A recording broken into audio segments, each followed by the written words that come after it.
ကိုဘယ်လိုပြောမလဲ perfect timing လို့ခေါ်ရမှာပေါ့နော်အင်္ဂလိပ်လို့ဆိုလို့ရှိရင်ဗမာလိုကြတော့ဘယ်လိုပြောမလဲ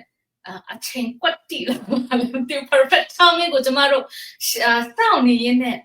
အချိန်ကကြာသွားတယ် perfect timing ဆိုတာဘယ်အချိန်ကိုကျမတို့ခေါ်တာလဲအဲ့ perfect timing က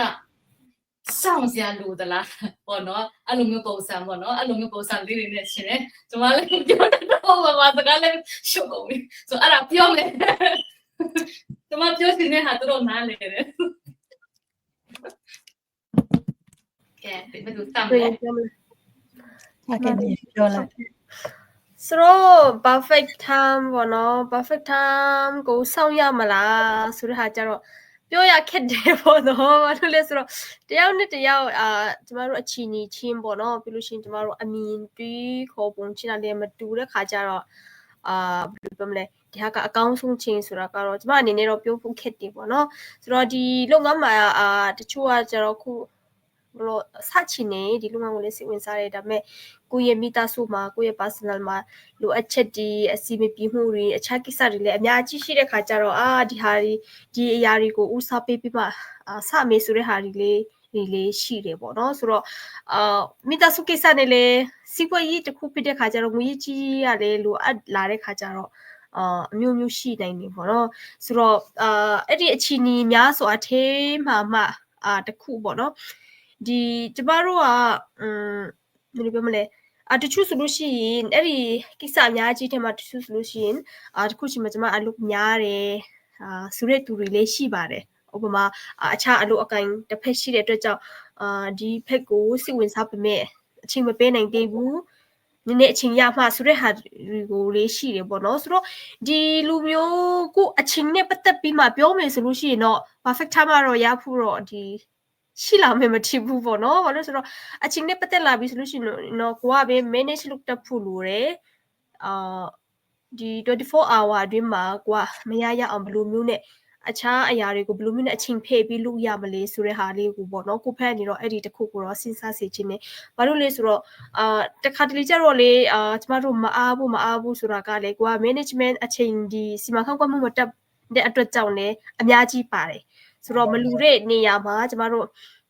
မတိတဲ့အချိန်မှာအချိန်အများကြီးဖြူးမိတဲ့အရာတွေလည်းအများကြီးရှိတယ်လေနော်ကိုဥပမာတနေ့တာကျမတို့လုတ်ဆောင်ခဲ့တဲ့အရာတွေပြန်သုံးသပ်ကြည့်မယ်ဟာဒီနေ့မှာဘာလို့ဒီအရာတွေကိုမပြီးခဲ့တယ်လဲဆိုပြီးမှကိုယ့်ရဲ့အခြေအသုံးပြုမှုကိုပြန်သုံးသပ်မယ်ဆိုလို့ရှိရင်မလူအပ်တဲ့နေရာမှာဥပမာ Facebook ပတ်တဲ့ချိန်များသွားတာလားမလူအပ်တဲ့ဒီလိုမျိုးအကျိုးမရှိဘဲနဲ့ကုန်သွားတဲ့အချိန်တွေလည်းအများကြီးရှိမှာဖြစ်တယ်ဆိုတော့ဒီအချိန်မရှိဘူးဆိုတော့အခြားဒီငွေကြီးလားအခြားကိစ္စတော့မပြောလို့ဘူး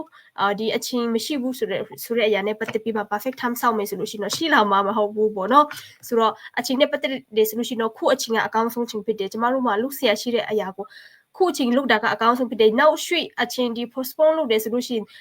မလူအပ်ပေးနဲ့အခြားအရာတွေအခြားဒီထက်အရေးကြီးတဲ့အရာတွေလည်းရောက်တတ်တယ်လေနော်ဆိုတော့မချင်မှတ်ပဲနဲ့အရေးပေါ်အခြေအနေတွေတစ်ခုခုရောက်တတ်တဲ့အခါမျိုးတွေလည်းရှိတဲ့ခါကျတော့ခုမှလုဆရာရှိတဲ့အရာတွေကိုတော့ခုချက်ချင်းလုဆောင်တတ်ဖို့ကလည်းတင်ယူတတ်ဖို့အများကြီးလိုတယ်လို့ကျွန်မအနေနဲ့တော့ကိုယ့်ရဲ့အခြေအနေနဲ့ကိုဖြတ်တတ်တဲ့အခြေအနေပေါ်မူတည်ပြီးမှတော့လုဆရာရှိတာကြတော့အချိန်မဆွဲဘဲနဲ့ခုချက်ချင်းလုဆောင်တတ်ဖို့ကတော့အရေးကြီးတယ်လို့မြင်တယ်ပြီးလို့ရှိရင်ဒီလုပ်ငန်းကတော့ကျွန်မတို့အများအားပြောသလိုအချိန်ဒီလိုမျိုးအခြားလုပ်ငန်းနေနဲ့ရှင်ပြီးမှရှင်မယ်ဆိုလို့ရှိရင်အချိန်များကြီးပေးစရာမလိုဘူးအစပိုင်းမှာကျတော့ကိုကမှလုပ်ငန်းစတယ်ဆိုလို့ရှိရင်လုပ်ငန်း set up ပိုင်းမှာကျတော့နည်းနည်းအချိန်ပေးနိုင်ရင်တော့ကောင်းတယ်ဥပမာအချိန်ပေးနိုင်နေဆိုတော့မှတရက်မှာတနာရီလား2နာရီလားဒီလိုမျိုးတစ်စိမ့်မမတ်အချိန်ပေါ့နော်တစ်စိမ့်မမတ်နဲ့တနာရီလား2နာရီလားအဲ့လိုမျိုးပေးတာတော့ကောင်းတယ်ဘာလို့ဆိုကိုကလုပ်ငန်းခုမှပဲစတယ် set up လုပ်စရာတွေလည်းရှိတယ်တင်ယူရမယ့်အရာတွေလည်းရှိတဲ့ခါကျတော့အစပိုင်းမှာတော့နည်းနည်းတရက်မှာ2နာရီ2နာရီလောက်ပေးနိုင်ကောင်းတယ်တကယ်တော့နောက်ပိုင်းဒီလုပ်ငန်းသဘောတရားကိုနားလည်လာပြီဆိုလို့ရှိရင်ဒီလိုမျိုးတသမတ်တီးပေးနိုင်တော့အကောင်းဆုံးဖြစ်တယ်ဒီလိုမျိုးတင်ယူဖို့အတွက်တော့ဒီလိုမျိုးအချိန်တသမတ်တီးထားတာတော့ကောင်းတယ်ဒါပေမဲ့အဲ့လိုမျိုးမဟုတ်ဘူးဆိုလို့ရှိရင်တော့ဟိုမှာကိုအလုပ်ကိုအမားတို့နှစ်ယောက်ဆိုလို့ရှိရင်အလုပ်လုပ်တယ်အလုပ်လုပ်ရင်းနဲ့ကိုရဲ့ break ချိန်လေးမှာ9မိနစ်10မိနစ်မှာကျမတို့က social media အဓိကသုံးတာဖြစ်တဲ့အတွက် social media မှာ posting ဆရာတွေရှိရဆိုလို့ရှိရင်တင်မယ်အဲ့ဒီမှာစာရောက်ကိုရရှိတဲ့ information တွေကို ချို့ဟာတွေကိုဖတ်မေးလေ့လာမယ်အဲ့လိုမျိုးလဲဒီနေပဲပေါ့ပပနဲ့လင်းနေပေါ့နော်အချိန်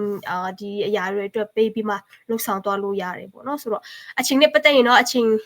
တော့မဆောင်စေချင်ဘူး perfect time ရှိလာမှာမဟုတ်ဘူးခုချက်အချိန်ကိုတော့ခုတဲ့ရှစ်ချင်းအကောင်းဆုံးဖြစ်တယ်ဆိုတာလေးကိုပေါ့နော်ပြောချင်တယ်